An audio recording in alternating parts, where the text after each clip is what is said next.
پیارے بچوں، پپو ایک شرارتی بچہ تھا اور وہ اپنی کلاس میں ہر وقت شرارت کیا کرتا تھا۔ جب اس کے دادے کو اس کا پتہ لگا تو انہوں نے اس کو بلایا اور اس کی والدہ کے سامنے اس کو برا بھلا کہا اور کہا کہ بیٹے، اگر تم نے بڑا آدمی بننا ہے تو تمہیں محنت کرنی ہوگی۔ یہ بات پپو نے اپنے دماغ میں بٹھا لی، اپنے کمرے میں آیا اور اپنی والدہ کے سامنے ہاتھ جوڑ کر معافی مانگی اور کہا کہ میں آپ کو یقین دلاتا ہوں کہ آئندہ شکایت نہیں ملے گی۔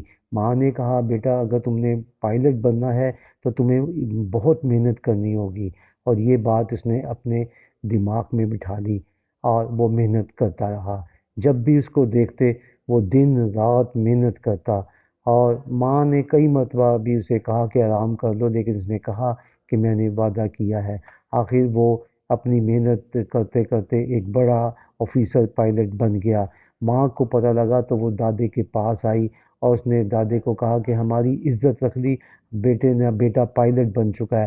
آج اس نے تربیت کے اوپر گیا ہے، آج اس کی پہلی فلائٹ ہے، اور دادا خوشی سے اس کی تصویر کے سامنے کھڑے ہو کر تالیاں بجاتے رہے۔